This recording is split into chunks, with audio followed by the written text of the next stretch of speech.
Yo guys, balik lagi sama gue Fendi, si cupu-cupu. Sekarang gue lagi ada di Bedok Reservoir nih. Mau ajak kalian jalan-jalan ke waduk di sini guys. Sekarang gue mau kenalin kalian, ada mainan baru nih, yaitu jam pintar yang mirip kayak Apple Watch loh. Dan yang paling penting, harganya yang terjangkau. Penasaran? Yaudah, nggak usah pakai lama, langsung aja kita cus ke kontennya.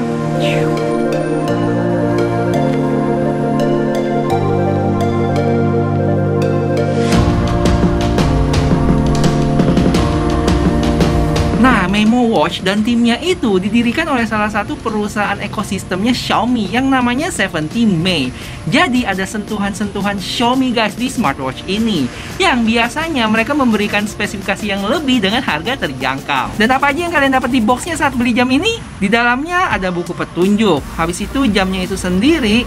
Dan kita juga dapat strap tambahan loh warna orange dengan chargeran magnetik gitu yang menurut gua nilai plus ini. Jadi nggak usah ribet-ribet buat colok-colok.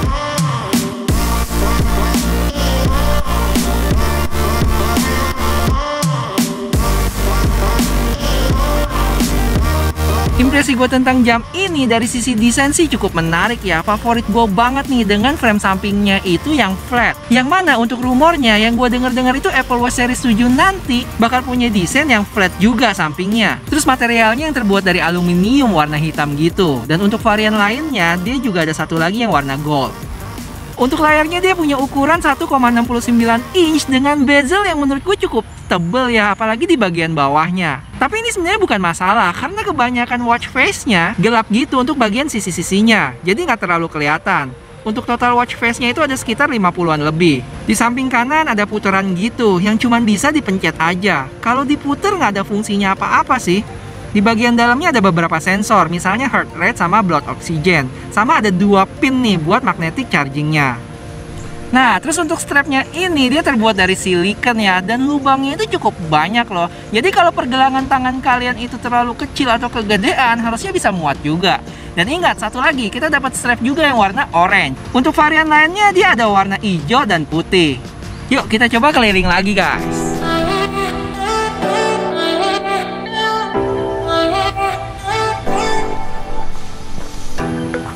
Dan untuk mengoperasikan jam ini juga cukup simpel. Pertama, kalau kalian tahan layarnya, fungsinya itu untuk ganti watch face. Terus swipe dari atas ke bawah buat lihat notifikasinya.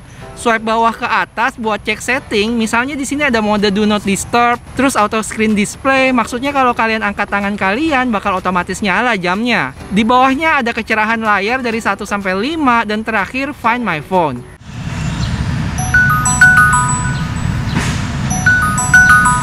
Terus kalau kita swipe dari kanan ke kiri bakal tampilin widgetnya. Terakhir kalau kita pencet tombol di samping ini bakal keluar banyak menunya di sini. Gerimis. Kayaknya masih berteduh dulu. Ah, tidak, hujan. Hujan.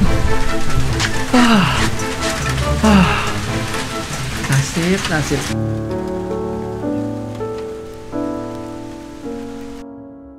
Phew, setelah menunggu sekian lama, akhirnya lumayan reda juga nih guys. Wah, saatnya gua ajak kalian lari keliling waduk ini, Bedok Reservoir. Cus!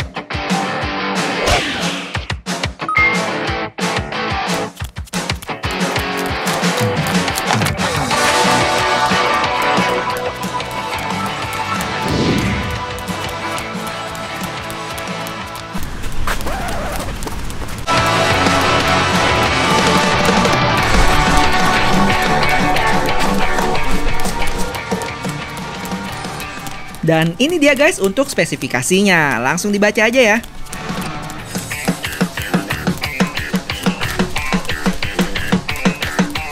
Jadi gue udah pakai jam ini kurang lebih 8 harian dan selama itu udah habis sekitar 71%. Kalau dirata-ratain sehari kurang sekitar 8-9%. Yang mana cukup awet sih. Sama satu lagi, kalau dia udah waterproof sampai kedalaman 50 meter. Jadi kalau buat berenang, mandi, atau kehujanan gitu nggak usah khawatir.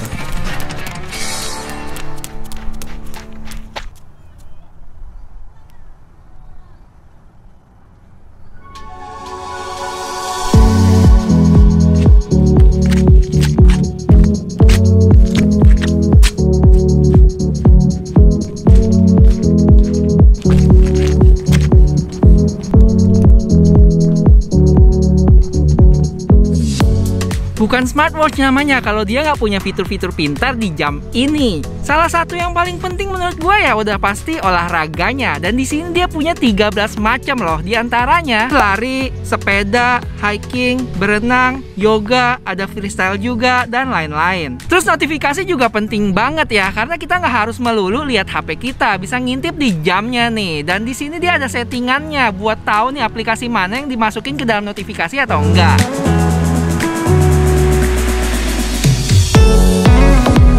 Nah, habis itu ada heart rate monitoring sama blood oxygen meter. Untuk heart rate monitoringnya gue sempat compare dengan Apple Watch, cukup akurat ya, mirip-mirip, paling plus minus 2 poin doang. Nah, cuman sayangnya untuk blood oxygen ini kayaknya nggak terlalu akurat ya. Gue coba cek itu dapetnya malah di kisaran 92 sampai 93. Yang mana batas amannya itu kan ada di 95. Dan kalau gue coba di alat khusus ukur blood oxygen meternya itu gue ada di kisaran 97, 98 gitu guys. Tapi gue sempat tanya ke Memo timnya, mereka bilang sih bakal di fix di software update ya. Jadi harusnya aman. Terus dia ada fitur yang mengontrol musik yang dimainin di HP kalian. Di sini kita bisa kayak gedein kecilin volumenya, lagunya di stop, di next, atau ke lagu sebelumnya. Untuk fitur sleep monitoringnya juga cukup akurat sih waktu gue coba. Jadi dia dibagi jadi 3 tipe. Yang pertama itu kebangun, tidur ayam, sama tidur lelap. Oh ya, ada fitur yang cukup menarik juga di sini, namanya health monitoring. Nah, di dalam sini dia ada 4 settingan. Yang pertama itu buat aktifin settingan heart rate-nya. Habis itu ada pressure-nya juga, dan reminder buat minum sama berdiri juga loh kalau kita udah duduk kelamaan. Terus yang lainnya ya standar sih, ada weather, stopwatch, alarm, dan lain-lain.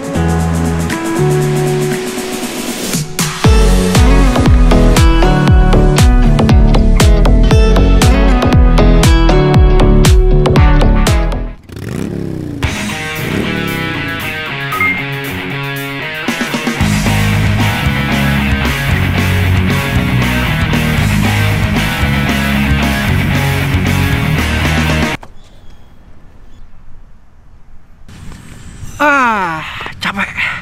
Akhir kata menurut gua jam Memo Watch ini patut dipertimbangkan ya guys. Mulai dari desainnya yang gue demen sih. Habis itu baterainya lumayan tahan lama, fitur-fiturnya lengkap, sama waterproof juga sedalam 50 meter. Dan yang terpenting dihargai sekitar 500 ribuan. Jadi buat kalian yang emang pengen coba gimana rasanya pakai smartwatch dengan budget terjangkau, boleh lirik jam ini guys. Oke, sampai ketemu di video selanjutnya. Bye bye.